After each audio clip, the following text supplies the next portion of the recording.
Hello students, welcome to पढ़ो engineering. तो आज की क्लास में हम सीखेंगे मेथड ओवरलोडिंग क्या होता है। What is the concept of method overloading with program. Okay, so last की क्लास में हमने कंस्ट्रक्टर ओवरलोडिंग क्या होता है ये अच्छे से सीख लिया था विथ प्रोग्राम। आई होप आपको वो कॉन्सेप्ट समझ में आ गया होगा। ओके, सो उसी पे base that is constructor overloading के साथ ही मेथड ओवरलोडिंग भी सीखना बहुत इंपॉर्टेंट होता है। क्यों? क्योंकि बहुत से स्टूडेंट को ये कंफ्यूजन होता है कि कंस्ट्रक्टर एंड मेथड ओवरलोडिंग ये सेम होता है, बट नहीं। Constructor overloading is different and method overloading is different. Obviously constructor को हम एज अ मेथड यूज नहीं कर सकते हैं, है ना। क्यों? क्योंकि कंस्ट्रक्टर का हमें ऑब्जेक्ट क्रिएट करना पड़ता है, करेक्ट है ना। बट मेथड का हमें ऑब्जेक्ट क्रिएट करना होता है क्या? ऑब्वियसली नहीं। सो मेथड को हम कैसे यूज करते हैं? मेथड को हम कुछ भी सेंटेंस प्रिंट करवाने के लिए यूज करते हैं। सो इसका जो डिफरेंस है वो भी हम नेक्स्ट क्लास में बहुत अच्छे से सीखेंगे। So don't worry, stay tune. So वो कॉन्सेप्ट भी आपको क्लियर हो जाएगा कि डिफरेंस क्या है कंस्ट्रक्टर ओवरलोडिंग में और मेथड ओवरलोडिंग में। Okay, so don't forget to watch this video. Okay, so start करते हैं method overloading. So method overloading क्या होता है? जैसे मैंने लास्ट क्लास में बता दिया था कि ओवरलोडिंग मीन्स क्या, अगर कोई हम चीज बार बार यूज कर रहे हैं, ऑलरेडी प्रेजेंट है चीज बट उस पे और लोड दे रहे हैं। जैसे इलेक्ट्रिक का ओवरलोड हो जाता है, दैट मीन्स क्या कि ऑलरेडी प्रेजेंट है इलेक्ट्रिसिटी, है ना, बट उस पे और ज्यादा लोड आ जाता है, दैट इज ओवरलोड। ओके, जैसे एम्प्लॉयज पे काम का बहुत ओवरलोड हो जाता है ना। जैसे कि ऑलरेडी उनके पास काम है बट और ज्यादा काम आने के कारण ओवरलोड हो जाता है, वो ओवरलोडिंग कंडीशन में चले जाते हैं। Okay, so that is nothing but a overloading.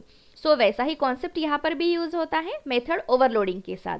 Means what, कि हम एक ही मेथड बार बार यूज कर रहे हैं but with a different parameter. Okay, so that is called as method overloading. Okay, so देखते हैं। First is method overloading allows a class to have more than one method with the same name but different parameter list. Yes, obviously हमने constructor overloading में भी देखा है कि name तो same ही होगा सब मेथड का, सब कंस्ट्रक्टर का, बट डिफरेंस इज की जो पैरामीटर लिस्ट है ना वो हमेशा चेंज होते रहेंगी। Okay, then the method signature that is name and parameter must be different for each overloaded method. Yes, मैंने वही तो बताया अभी कि नेम तो सेम ही होगा बट जो पैरामीटर है उनके नेम और पैरामीटर की लेंथ वो हमेशा चेंज होते रहेंगे। Okay, next, this is useful for creating methods that perform similar but slightly different task. Yes, so method overloading का कॉन्सेप्ट क्यों यूज हुआ है, क्यों हमें मेथड ओवरलोडिंग करनी पड़ती है या फिर हम यूज करते हैं? क्योंकि अगर हमें बार बार एक ही मेथड डिफरेंट पैरामीटर के साथ अगर चाहिए होती है तब ये कॉन्सेप्ट यूज होता है।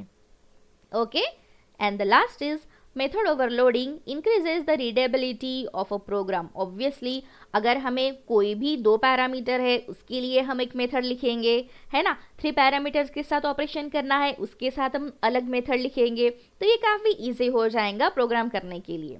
So this is all about method overloading. तो अब हम देखते हैं कि सिंटैक्स कैसा होता है मेथड ओवरलोडिंग का। ओके, सो यहाँ पे आप देख सकते हो class A, name of the class is a. Okay, और यहाँ पे एक ही मेथड हमने यहाँ पे ओवरलोड की है। ओके, सो गेट ये मेथड है। सो यहाँ पे सिंपली डिफॉल्ट मेथड है, यहाँ पे पैरामीटर कुछ भी नहीं है ना, 0 पैरामीटर, कोई भी पैरामीटर नहीं है। सेकेंड मेथड हमने लिखी है दैट इज इंट ए, यहाँ पे ओनली 1 पैरामीटर है which is of type int. यहाँ पे थर्ड मेथड लिखी है हमने which is of type double. Okay, तो देखिए यहाँ पे हम मेथड्स को भी रिटर्न टाइप दे सकते हैं। ओके, दैट इज कि यहाँ पे 2 मेथड्स को सेम रिटर्न टाइप है, ओके, और एक मेथड को अलग है। दैट मीन्स कि हम मेथड ओवरलोडिंग में सेम ही मेथड को अलग अलग डेटा टाइप प्रोवाइड कर सकते हैं। समझ में आ रहा है? ओके, सो ये फैसिलिटी भी जावा में प्रोवाइड होती है कि एक ही मेथड को हम जब मेथड ओवरलोडिंग करते हैं तब अलग अलग रिटर्न टाइप या फिर बोल सकते हैं डेटा टाइप दे सकते हैं। ओके, तो यहाँ पे हमने 2 पैरामीटर्स यूज किए हैं, फ्लोट एंड स्ट्रिंग। ओके, सो बहुत ही इजी है कॉन्सेप्ट समझने के लिए। ओके, तो अब हम देखते हैं प्रोग्राम और उसके साथ कॉन्सेप्ट आपको काफी क्लियर हो जाएंगे। Okay, so let's start with the program. Okay, so start करते हैं प्रोग्राम। तो देखिए यहाँ पे मैंने एक फाइल क्रिएट कर ली है मेथड ओवर डॉट जावा नाम की। ओके, क्योंकि ये मेथड ओवरलोडिंग है इसलिए मैंने ऐसा नाम दिया है ताकि मुझे समझने में ईजी हो। और मेन मेथड भी यहाँ पे हमने क्रिएट कर ली है। तो अब स्टार्ट करते हैं मेथड लिखना। ओके, क्योंकि यहाँ पे मेथड ओवरलोडिंग है तो बहुत सारे मेथड हम लिखेंगे with same name but different parameters.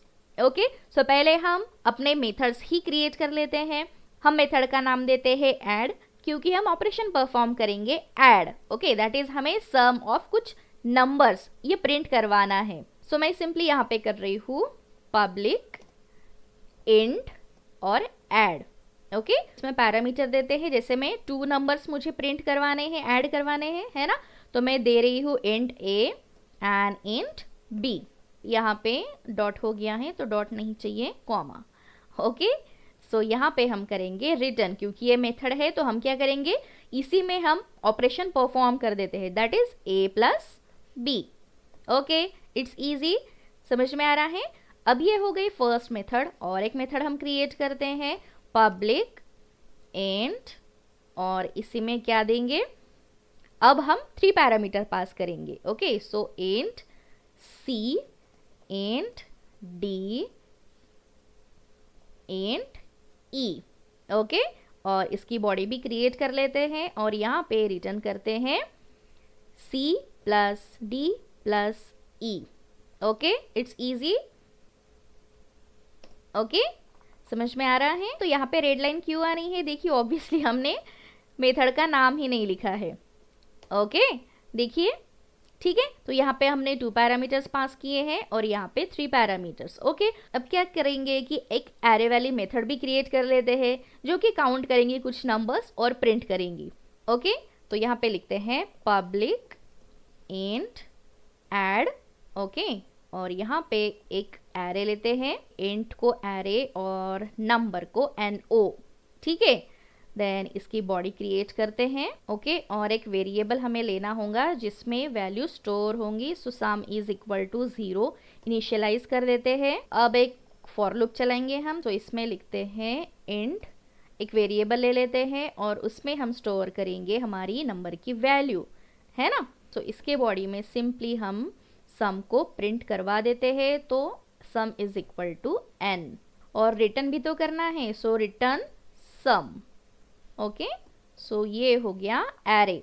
सो हमने 1 2 एंड 3 मेथड्स लिख लिए हैं और एक मेथड यहाँ पे मैं क्रिएट कर रही हूँ एरे के पहले। ओके, सो इसका टाइप होगा डबल। ओके, सो बिकॉज हमने ऑलरेडी इंट का कर लिया है ना, तो डबल का एक मेथड कर लेते हैं।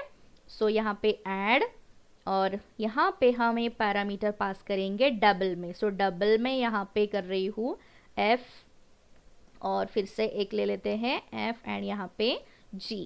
ओके, फिर इसकी मेथड में हमें सिंपली रिटर्न करना होगा f plus g। Okay, so f plus g, it's easy. Okay, so अब हमने सारी मेथड्स यहाँ पे क्रिएट कर ली है। अब सिंपली हमें मेथड्स को कॉल करना है। ओके, सो वो हम यहाँ पे करेंगे पब्लिक स्टैटिक वॉइड मेन में। ओके, सो पहले हमारा जो ये क्लास है ना, सो उसका हमें ऑब्जेक्ट क्रिएट करना होता है। ओके, सो सिंपल यहाँ पे क्या करेंगे, हमारा ऑब्जेक्ट। सो मैं मेथड ओवर का m ऑब्जेक्ट क्रिएट कर रही हूँ और न्यू लिखते हैं, फिर मेथड का दैट इज क्लास का नाम। अब सिंपली हमें क्या करना है, ये सारी की सारी मेथड्स है ना 1 2 3 4, इनको कॉल करना है। ओके, सो कॉल करने के लिए हम क्या करेंगे, पहले s आउट लिखते हैं और इसमें पहले टाइप करते हैं कि sum is equal to. Okay, जब भी टाइप होगा तो यहाँ पे सम टाइप होगा, sum is equal to. Okay, तो इसमें अभी क्या करेंगे, जो हमारा ऑब्जेक्ट है इसके साथ हमें ये सारी की सारी मेथड्स ऐड करनी है। ओके, सो यहाँ पे क्या करेंगे, m डॉट ऐड। ओके, सो ऐड फर्स्ट वाली, देखिए यहाँ पे ऑलरेडी 4 कंस्ट्रक्टर हमारे लिख के आ गए हैं, है ना। तो हमें फर्स्ट वाला चाहिए। फर्स्ट हमारा कौन सा था, इंट a इंट b वाला, है ना। सो मैं यहाँ पे क्या कर रही हूँ, वैल्यूज पास कर देंगे, है ना। सो सिंपली यहाँ पे हम लिखते हैं, मैं दे रही हूँ 2 एंड 3, है ना। यहाँ पे इंट a इंट b, तो 2 एंड 3 दे दिए हैं। फिर से एक s आउट लिखते हैं। सो अब इसमें भी सेम प्रिंट करेंगे कि सम इज ओके और plus m dot add. So 3 parameter वाली मेथड हम लिखेंगे। So C D and E means क्या कि हमें अभी 3 पैरामीटर्स पास करने हैं ना। जैसे मैं दे रही हूँ 4, 6 एंड 8।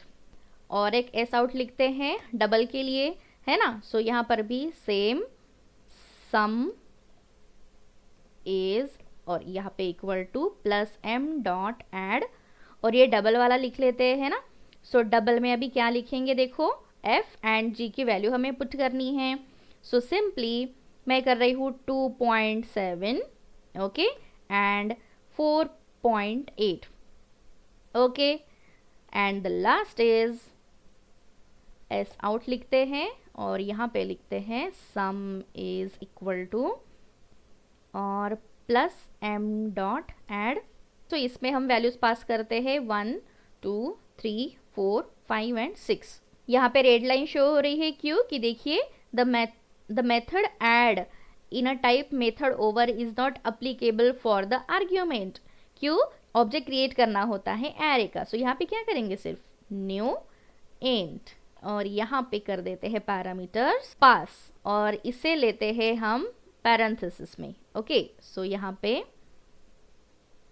ऐसे समझ में आ रहा है। सो सेव करते हैं एंड देखते हैं आउटपुट क्या आता है। ओके सो देखिए सम इज 5 ओके यहाँ पे first sum is 5। So first है हमारा sum 2 + 3 obviously 5 okay then sum is 18। So 4 + 6 + 8 obviously 18 then sum is 7.5। So 2.7 and 4.8 की एडिशन होती है 7.5 and the last is sum is 21। Yes so ये हमने 1, 2, 3, 4, 5 एंड 6 नंबर्स दिए थे, उनकी यहाँ पे एडिशन आ गई है 21। ओके सो बहुत ही इजी कॉन्सेप्ट था। आई होप आपको समझ में आ गया होगा। Okay so that's it for today. If you have any query feel free to ask me. Till then take care, bye bye, happy learning, keep learning.